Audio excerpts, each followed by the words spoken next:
चैन के हवाले से जो इस्लामी तालीमात हैं, मियाँ बीवी के हवाले से जो इस्लामी तालीमात हैं, क्या है मुफ्ती साहब, कुछ फरमाइएगा। जी, इसमें इजमाली तौर पे अगर शौहर के हक़ के बारे में देखा जाए तो नबी करीम सल्लल्लाहु अलैहि वसल्लम ने इरशाद फरमाया कि अगर मैं किसी मखलूक को सजदा करने का हुक्म देता तो बीवियों को हुक्म देता कि वह शौहरों को सजदा करें, यानी इतना अल्लाह ने उसका मकाम व मर्तबा रखा है। एक रिवायत के मुताबिक कुछ वालिदैन थे, वो अपनी एक बच्ची को लेकर आए कि रसूलल्लाह ये शादी नहीं करती है।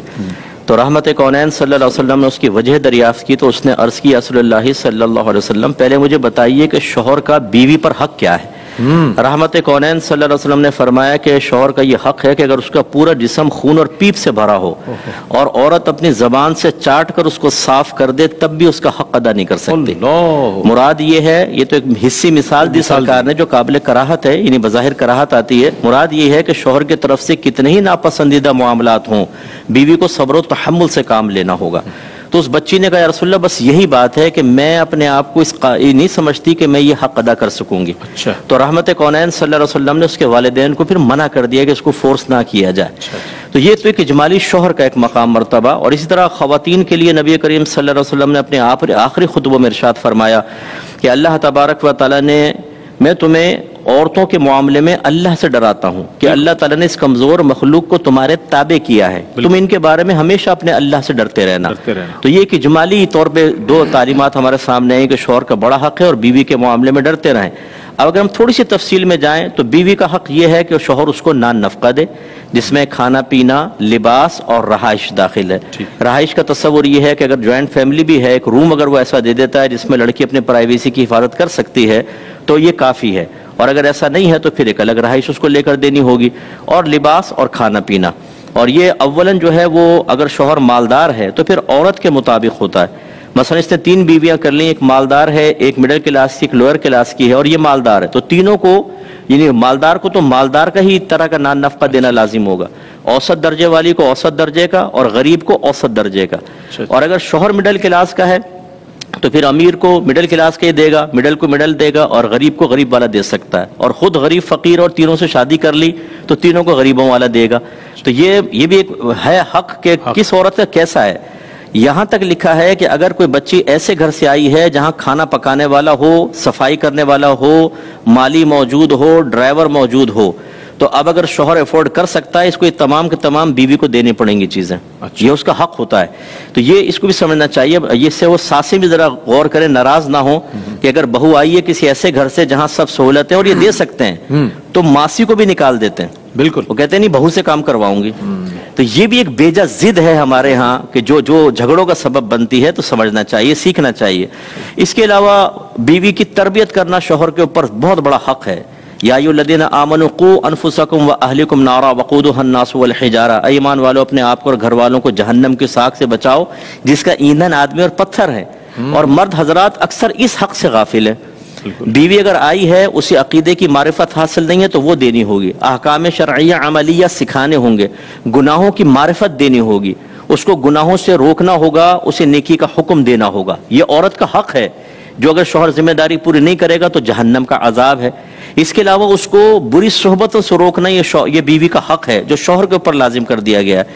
नबी करीम सल्लल्लाहु अलैहि वसल्लम ने इससे मना फरमाया कि किसी फासिका फाजरा औरत को घर में दाखिल होने दिया जाए। अच्छा। एक हिजड़ा था, वो पहले आया करता था, और तो एक दफ़ा उसकी गुफ्तगू सरकार ने समाअत फरमाई जो गैर मुनासिब थी, तो फरमाया आइंदा कभी ये घर में दाखिल ना हो।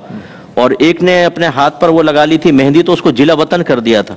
तो यानी घर के अंदर सोहबत में देखना होगा। इसलिए आला हज़रत इमाम अहले सुन्नत ने लिखा कि अगर शौहर की बीवी की बहन यानी साली, सिस्टर इन लॉ, वो फासिका फाजरा है तो शौहर पर वाजिब है कि अपनी बीवी को उससे मिलने से रोके, क्योंकि उसकी बुरी आदत इसमें सरायत कर जाएंगी। और शौहर के हुकूक अगर देखा जाए तो एक तो ये कि औरत उससे जरा धीमे लहजे में गुफ्तगू करे, अकड़ कर बात करना, सख्त लहजे में गुफ्तगू करना, उसकी तहकीर करना, तौहीन करना, गलत किस्म के अल्फाज।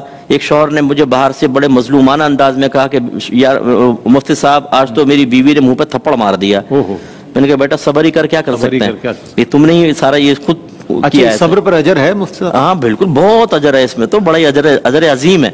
इसी तरह गालियां देना शौहर को, और इसी तरह अगर शौहर जिस्मानी ताल्लुक के लिए बुलाए और कोई शरई उज़र ना हो, कोई शरई वजह, تو عورت کو ماننا واجب ہے۔ نبی کریم صلی اللہ علیہ وسلم نے ارشاد فرمایا کہ شوہر بیوی کو اپنے پاس بلائے اور بیوی انکار کر دے تو پوری رات فرشتے اس پر لعنت کرتے رہتے ہیں، اور ایک روایت میں فرمایا کہ جب تک وہ رجوع نہ کر لے اس پہ لعنت ہوتی رہے گی۔ یہ بھی بہت سخت بات ہے، اس سے ہماری بہنیں درس حاصل کریں جو اپنے مطالبات منوانے کے لیے ایموشنل بلیک میلنگ کا ایک یہ طریقہ اختیار کرتے ہیں۔ مجھ سے بات نہ کرو، کچن میں نکل جائیں گی، شوہر اظہار محبت کرنا چاہے روڈلی رویہ رکھ لیں گی، کروٹ بیچ میں تکیہ رکھ دیں گی، گاؤ تکیہ ایک بارڈر قائم کر دیں گی، قریبی نہ آئے۔ اب وہ شوہر بیچارہ تڑپ رہا ہے، وہ بھی جانتی ہیں کہ شوہر جو ہے اس کو اسی طرح میں قائل کر سکتی ہوں، لیکن یہ نہیں سوچ رہی کہ پوری رات فرشتے لعنت کرتے رہیں گے اور اسی حالت میں مر گئی تو کیا انجام ہوگا۔ ایسے نبی کریم صلی اللہ علیہ وسلم نے عورت کو شوہر کی اطاعت کا حکم دیا بالکل کہ وہ کہنا مانے، کوئی ایسی کام نہ کرے جس کو اس کے دل آزاری ہو۔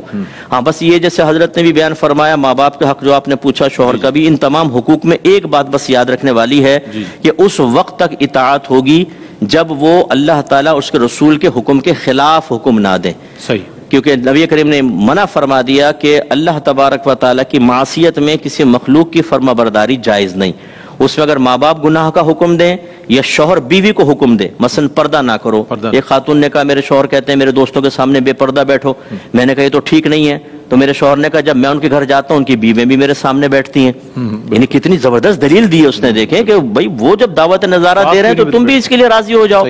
اور بعض بیویوں کو ایسے کپڑے پہننے کا حکم دیتے ہیں، ایسا فیشن کرنے کا حکم دیتے ہیں جو شریعت میں جائز نہیں ہے، ایسی صورت میں بیوی کو نہیں ماننا ہوگا۔ اسی طرح ایک بہن نے مجھے ابھی کل ہی ایک میسج کیا کہ میرے شوہر حالت روزہ میں جسمانی تعلق قائم کرنے کو کہتے ہیں، خود روزہ نہیں رکھتے اور مجھے کہتے ہیں جسمانی تعلق قائم کر، میں حالت روزہ میں ہوتی ہوں کیا کروں بتائیں، اور ورنہ مجھے طلاق کی دھمکیاں دیتے ہیں اور مار پیٹ کرتے ہیں۔ انہیں ظلم کی کوئی انتہا ہے، آپ اندازہ کریں، اور جہالت کی انتہا ہے۔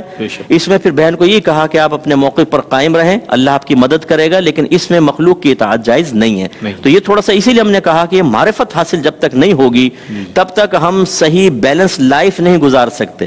ڈس بیلنسی ہمیشہ قائم رہے گی، ایک اپنا حق سمجھ کر اس کو حاصل کرے گا، فرض سے غافل رہے گا، دوسرا دوسری چیز کو حق سمجھے گا اور اس سے غافل رہے گا، اور اس طرح یہ دونوں پھر برود قیامت ایک مواخذے میں گرفتار ہوں گے اور اپنے بچوں کے لیے برے رول ماڈل بنیں گے۔ اس لیے ان تمام چیزوں پہ توجہ رکھنی چاہیے۔